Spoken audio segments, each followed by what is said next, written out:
अजूनही कायम राहतील आणि आता अमरावती या अनुसूचित जातींसाठी आरक्षित असलेल्या मतदारसंघातून यशस्वीपणे आपली निवडणूक लढवू शकतील, इतका मोठा दिलासा हा सध्या सुप्रीम कोर्टाने नवनीत राणा यांना दिलेला आहे। आपल्या सोबत सर्वोच्च न्यायालयाचे वकील सिद्धार्थ शिंदे, आपण त्यांच्याकडून जाणून घेऊया।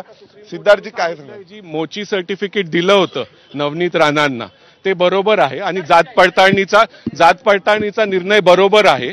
त्यामुळे आता हायकोर्टाने सुप्रीम कोर्टचा निर्णय हा सेट असाइड केलेला आहे। त्यामुळे नवनीत राणा हे फॉर्म भरू शकतात आणि आता त्यांचं सर्टिफिकेट व्हॅलिड आहे असं सुप्रीम कोर्टाने म्हणलं। तुम्हाला आठवत असेल हायकोर्ट म्हणलं होतं की हे सर्टिफिकेट बोगस आहे, पण सुप्रीम कोर्टाने त्याला ओव्हर रूल केलंय आणि सुप्रीम कोर्टाने सांगितलंय जो जात पडताळणीने निर्णय दिला होता तो बरोबर आहे। अच्छा, परंतु जे ऑब्जेक्शन घेण्यात आले होते की यादीमध्ये हे जात नाहीये, पुन्हा आणखीन जो दाखला जो होता तो दाखलाचे तारीख 2013 मध्ये जात पडताळणीनीच त्यांना बॉम्बे कलेक्टरनीच त्यांना हे सर्टिफिकेट दिलं होतं। त्याच्या विरुद्ध अपील झाला जात पडताळणीकडे। जात पडताळणी पण सांगितलं की हे बरोबर आहे, पण हायकोर्ट म्हणले की हे बरोबर नाहीये आणि हे बोगस सर्टिफिकेट आहे। पण आता सुप्रीम कोर्टाचं म्हणणं आहे की जात पडताळणीने दिलेला निर्णय हा बरोबर होता आणि त्यांचं सर्टिफिकेट त्या मोची जातीच्याच आहेत।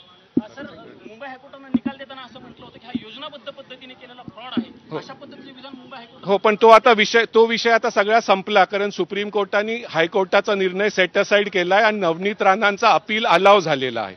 त्यामुळे अशा केसेसमध्ये महत्त्वाचा हा मुद्दा होता की जी कास्ट आहे ती महाराष्ट्राच्या लिस्टमध्ये नाही, त्याच्यात बॉम्बे कलेक्टरनी नवनीत राणांना सुप्रीम कोर्टानं मोठा दिलासा दिलेला आहे। त्यांचं जे जात वैधता प्रमाणपत्र आहे ते